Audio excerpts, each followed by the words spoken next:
Então, hoje nós vamos ter uma aula falando sobre o que foi liberado na semana passada pela Receita Federal. Vemos algumas novidades, né, a respeito de obrigatoriedade. Então, a primeira informação aqui é a expectativa que a Receita Federal tem esse ano. Então, nós temos aí um universo no Brasil de 46 milhões e 200 mil declarações que a Receita Federal espera. E eu espero que nós tenhamos uma boa quantidade dessa nas nossas carteiras. Então, a previsão, né, para o estado do Pará, que é majoritariamente onde estão nossos alunos, né? 1.002.000 unidades, 951. O vencimento da primeira cota, ou cota única, 30 de maio. Vencimento das demais cotas, último dia útil de cada mês, até a oitava cota, né, que é dia 30 de dezembro. E tem a opção de você colocar em débito automático. Eu recomendo sempre, né, que você consiga convencer o cliente a optar pelo débito automático, porque se não optar pelo débito automático, com certeza você vai ter mais trabalho, a não ser que você cobre pelo trabalho de emissão do DARF todo mês. Aí você pode ter uma renda extra só na emissão do DARF, lá, ganhar seus 20, 30, 50 reais por mês para emitir. Fora isso, débito em conta. E para que você tenha o débito desde a primeira cota, você tem que transmitir a declaração até o dia 9 de maio. Né? Então, até o dia 9 de maio, você transmitindo a declaração, você pode colocar o débito automático a partir da primeira cota. A partir do dia 10 de maio, se você transmitir a declaração, você pode optar pelo débito automático, mas a primeira cota tem que ser paga via DARF. E o vencimento do DARF, da destinação aos fundos da criança e adolescente e da pessoa idosa, 30 de maio. Que 30 de maio é o último dia para entregar a declaração. E aí coincide com o pagamento do DARF, da destinação direta ao fundo da criança e adolescente. E nós teremos uma aula específica para falar do fundo da criança e adolescente, porque é interessante que nós possamos conversar com os nossos clientes que têm imposto a pagar, que ele faça essa destinação de 3% pagado a fundo, 6% no total, porque é dinheiro que fica no município em que ele fizer a doação. Eu, particularmente, todo ano que eu tenho imposto a pagar, né, eu faço doação para a minha cidade, para a cidade que eu moro e para a cidade que mais me deu retorno durante o ano. Né?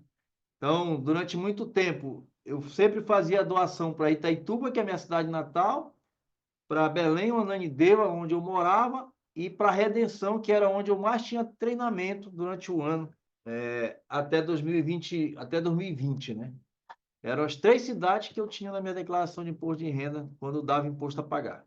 E o cronograma de lote de restituição: primeiro lote, 30 de maio, segundo, 30 de junho, 31 de julho, 29 de agosto, e o quinto e último lote, dia 30 de setembro. Quem não receber até dia 30 de setembro é porque deve ter alguma pendência na declaração. E é interessante que a gente fique consultando, né, lá na página da Receita Federal ou no aplicativo da Receita Federal para poder resolver o problema o quanto antes para os nossos clientes. Houve uma mudança na questão de prioridade de lotes de restituição, né, esse ano, que aí nós temos a prioridade de pessoas acima de 80 anos, depois pessoas de 60 a 80, a prioridade daquelas pessoas que têm rendimentos majoritariamente da docência. Então, os professores são a terceira prioridade dentro dos lotes de restituição. E agora foi abaixo dessas prioridades legais, eles criaram a prioridade para quem simultaneamente utilizou a pré-preenchida e optou pela restituição via Pix. Até o ano passado, a prioridade era para quem recebia a restituição via Pix. E agora eles falaram, eles dizem que fomos nós que pedimos para eles, né? E agora a prioridade é quem pediu no Pix e fez pela pré-preenchida. E aí depois vem as restituições normais. Ou seja, só quem fez via Pix, só quem fez via pré-preenchida, e o lote prossegue naturalmente. E aí nós temos as duas formas, né, de declarar: o PGD, que é o Programa de Imposto de Renda, que foi disponibilizado na quinta-feira passada, e aí nós já podemos transmitir automaticamente a partir do dia 17 de janeiro, e tem o meu IRPF, o meu Imposto de Renda, que é o MIR, né, que é a declaração online que você fazia. Só que a declaração online, ela não está disponível. Ela estará disponível só a partir do dia 1º de abril. Né? E aí é em computadores ou dispositivos móveis, né? Tablet, smartphone, etc. E eles dizem que isso aqui é a evolução do imposto de renda. Nós analisamos assim, em cima da fala da Receita Federal, que o PGD está com os dias contados. A Receita Federal está migrando tudo para o MIR. Na hora que eles conseguirem colocar dentro do MIR atividade rural, GCAP, né, já que já está anexado o Carnê-Leão, já está essas informações todas das declarações que nós fazemos, já cai direto no MIR. Eu acredito que no máximo 2, 3 anos acabou o PGD e nós faremos tudo online.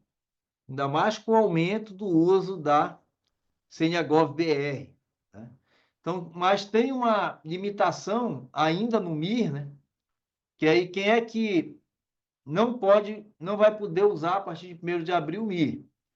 Ficam vedados o preenchimento lá no capítulo 5º, né? No artigo 5º da Instrução Normativa 2225, ficam vedados o preenchimento e apresentação da declaração de ajuste anual por meio do meu imposto de renda, previsto no artigo 4 caput do inciso 2, na hipótese de o declarante ou seu dependente formado na declaração do ano calendário de 2024 terá oferido os seguintes rendimentos sujeitos a tributação exclusiva ou definitiva: ganho de capital na alienação de bens e direitos, ganho de capital na alienação de bens, direitos e aplicações financeiras adquiridas em moeda estrangeira, ganho de capital na alienação de moeda estrangeira mantida em espécie, ganhos líquidos em operações de renda variável realizadas em bolsa de valores, de mercadorias, de futuros e assemelhados.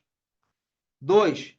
Ter oferido os seguintes rendimentos isentos não tributáveis: a parcela isenta correspondente à atividade rural e relativos à recuperação de prejuízos em operações de renda variável realizados em bolsa de valores, mercadorias de futuros e assemelhados, exceto no caso de operações no mercado à vista, de ações e com fundos de investimentos imobiliários ou fundos de investimentos em cadeias agroindustriais, correspondentes ao lucro na venda de imóvel residencial para aquisição de outro imóvel residencial e correspondentes ao lucro na alienação de imóveis residencial adquirido após um ano de 69.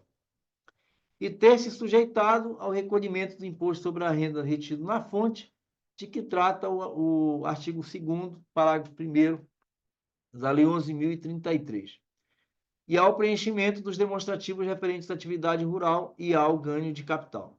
Então, enquanto eles não integrarem esses outros aplicativos acessórios, eles dificilmente vão liberar 100% no MIR.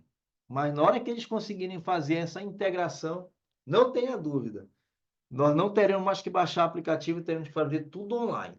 Até porque anos anteriores eles já criaram o rascunho da declaração, né? E aí você vai conseguir fazer o rascunho direto dentro do meu imposto de renda. Quando chegar em dezembro, está tudo preenchido automaticamente. Então, o histórico da evolução da pré-preenchida, né, que é o que eles estão buscando o máximo possível. Em 2021, nós tínhamos 1,2% de declarações. Aí, 2022 foi para 7,4%, 2023, 23,9%, 24, 41,2%, e agora estão esperando 57%. Ou seja, eles esperam que mais de 26 milhões de declarações utilizem a pré-preenchida. E nós vamos tratar um pouco mais da pré-preenchida. que para ter a pré-preenchida, você tem que ter a CNH.gov.br ou certificado digital, que seja ouro ou prata, né? Que tenha a segurança ouro ou prata para poder fazer isso. Já que na evolução nós tivemos aí um crescimento com 84,1% das declarações com CNH.gov ouro ou prata, né? E aí nós temos a liberação em 1º de abril da declaração pré-preenchida de forma completa. Se você entrar desde a segunda-feira e tentar baixar a pré-preenchida, você vai conseguir. Mas o que vai estar na pré-preenchida a partir de segunda-feira do dia 17?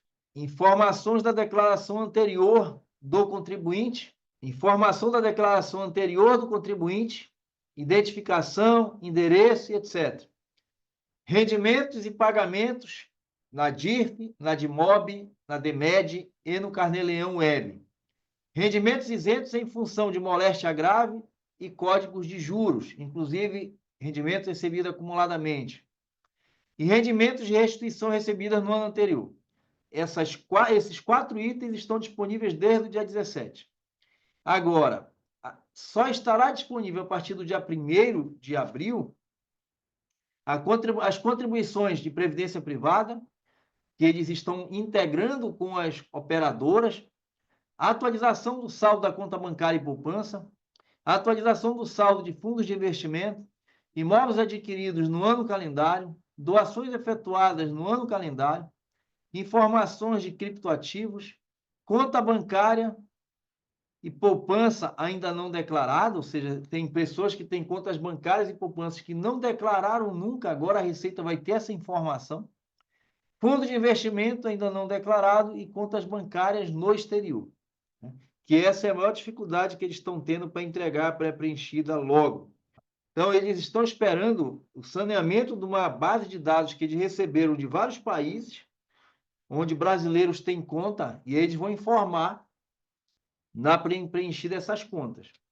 Lembrando que quando você baixar a pré-preenchida, você tem que analisar todos os campos que vieram dela, porque pode ser que tenha equívocos.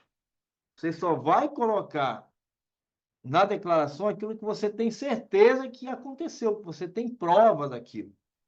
Porque tem muita informação errada que vem na pré-preenchida. Então, não é só baixar e mandar para a Receita Federal. Tá? Nós temos a obrigação de conferir todos os campos que nós temos na declaração. Foram excluídas da declaração porque não tinham sentido nenhum o título de eleitor, consulado e embaixada quando residente no exterior e o número do recibo da declaração anterior, quando a declaração é online. Tá? O título de eleitor entrou aqui numa época em que tinha estavam fazendo saneamento de CPF, porque tinha mais de 2 milhões de CPFs clonados no Brasil. E aí eles colocaram o título de eleitor para validar o CPF. Aqueles que não tinham o título de eleitor validado, eles eram excluídos, como excluíram milhares aí, que eram tudo clonado. Nós tivemos mudança na ficha de bens e direitos, bens classificados em outros bens, você vai ter que reclassificar. Tem exemplos que o responsável pelo imposto de renda falou que tinha gente classificando veículos em outros bens. Né? Como ele diz, podia ser preguiça, podia ser desconhecimento, podia ser a pessoa não conseguia identificar, e aí coloca em outros. Né? Agora não, a gente vai ter que reclassificar. Assim como foram criados 6 novos códigos para bens, né? Como holding, garagem, leasing, né? São 6 novos itens. E 13 bens tiveram um nome ajustado para facilitar o entendimento. E também tiveram 3 códigos que foram extintos de bens e direitos. Tá? Porque está se adequando para ver se fica o mais detalhista possível a declaração. E 11 bens passaram a ser exclusivos do Brasil. Né? O exemplo, que teve declaração de 2024 referente a 2023, que a pessoa colocou Fiagro na Austrália. Né? Na Austrália não tem Fiagro, Fiagro só tem Brasil. Então, eles colocaram que quando você clicar nesses bens, ele só aparece o Brasil. Você não pode colocar exterior. E os rendimentos no exterior passaram a ser tributados de forma definitiva na declaração de ajuste anual. Então, a Lei 14.754, de 23, ela trouxe esse ajuste, porque antes desta lei, nós tínhamos que apurar mensalmente os lucros recebidos, os rendimentos recebidos pelo nosso cliente do exterior, e tínhamos que enquadrar na tabela progressiva, através do GCAP ou através do Carnê-Leão. Aí nós tínhamos que recolher mensalmente o imposto desses rendimentos do exterior. Agora não. Nós vamos lançar os rendimentos dentro da declaração. Tá? Lá em bens e direitos eu vou colocar o direito ou bem que eu tenho no exterior. E na hora que eu colocar aqui, ele é do exterior, ele abre o campo para eu dizer se eu tive lucro ou prejuízo no exterior.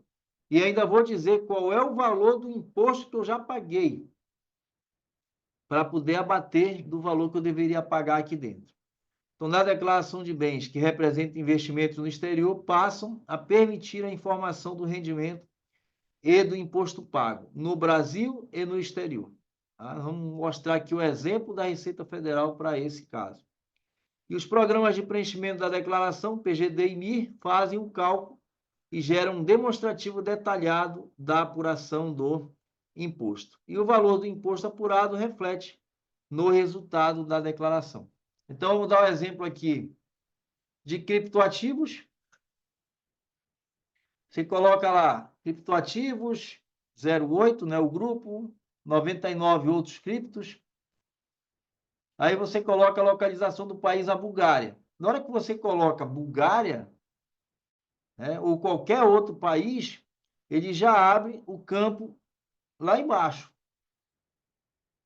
Lucro ou prejuízo, imposto pago no exterior, e aí ele vai calcular o valor recebido, imposto pago no exterior, barra, imposto retido na fonte no Brasil. Que aí ele vai calcular o imposto nas regras brasileiras, vai abater o valor do imposto pago e ele vai dizer quanto é que você tem que pagar desse rendimento. Isso aqui, na verdade, é uma gambiarra, não é o que está escrito na lei, né? Mas nós esperamos que no próximo ano eles consigam migrar isso para dentro de uma ficha específica de rendimento recebido de renda variável do exterior, né? Que tenha um negócio mais organizado, né, para fazer. Mas nós temos que saber que a Receita Federal está há mais de 100 dias com greve dos auditores, né? Então, eles tiveram uma dificuldade muito grande para apresentar o programa do jeito que deveria ser. Então, aqui é um exemplo de um demonstrativo de apuração de rendimentos do exterior, baseado na Lei 14.754, né? Então, aqui nós temos 3 exemplos. A base de cálculo do item 1, ganho ou prejuízo, né? Um ganho de 10 mil, imposto devido 1.500, imposto pago no Brasil ou exterior, 2 mil reais. Base de cálculo 0, saldo a pagar, 0. O item 4, ganho 10 mil, imposto devido 1.500, imposto pago no exterior, 0. Base de cálculo, 10 mil reais. O item 5, ganho 30 mil, imposto devido 15%, dá 4.500, imposto pago no exterior, 1.200. Base de cálculo, 22 mil reais. Que ele calcula, né? Esse 1.200 representa 15% de quê? De 8. Então, 30 mil menos 8, 22 mil reais é a base de cálculo que precisa ser tributado no Brasil. Então, eu tenho um saldo tributável no Brasil de 32 mil reais. Vezes 15%, R$ 4.800. Então, a identificação do bem pode ser verificada na impressão da ficha de bens e direitos. Então, isso tudo vai estar dentro da ficha bens e direitos. E semana que vem nós vamos praticar campo a campo da declaração. Nós temos um novo aplicativo online, né, para o IRPF 2025 já para o ano seguinte, né? A partir do MIR, né? O meu imposto de renda, a partir de 1º de abril de 2025, seria um aplicativo multi-exercício e parametrizado. Então, eu vou conseguir fazer vários exercícios dentro do mesmo aplicativo. Acesso pela página da Receita Federal, pelo ECAC, qualquer navegador ou app da Receita. Somente com a Gov Ouro Prata, permite informar rendimento no exterior, não permite ainda renda variável, GCAP e atividade rural. A pré-preenchida ela já é automática, né? Que é um conceito de revisão que a Receita Federal está criando. Rendimentos, informações pela natureza e não pela forma de tributação. As pessoas, teria a relação com o contribuinte, papel na declaração. Patrimônio, atualização de valor de bens móveis e imóveis somente, informando o evento. E essa liberação. Então, o que está sendo criado no meu imposto de renda? Na declaração, nós tivemos até agora, eu tenho que pegar lá e ver assim, rendimento de aplicação financeira. Eu tenho que conhecer que rendimento de aplicação financeira é tributação exclusiva, para eu poder buscar a ficha de tributação exclusiva e informar o rendimento da aplicação financeira. O que vai acontecer agora? Eu vou escrever rendimento de aplicação financeira. Automaticamente, a inteligência artificial vai falar rendimento de aplicação financeira, rendimento de tributação exclusiva. Eu não vou precisar mais saber que é tributação exclusiva. Eu vou colocar bolsa de estágio, e já vai dizer que a bolsa de estágio é tributável. Bolsa de estudo para residência médica e etc., sem contrapartida do beneficiário e do doador. Ele já vai dizer que é rendimento isento. Lucros ou dividendos, ele já vai automaticamente lançar dentro daquilo que eu escrevi lá no campo específico. Tá? A questão das pessoas, eu vou colocar lá, no meu caso, Marco Heitor. E aí eu vou dizer, eu só vou ter que informar quem é o Marco Heitor. O Marco Heitor é meu filho.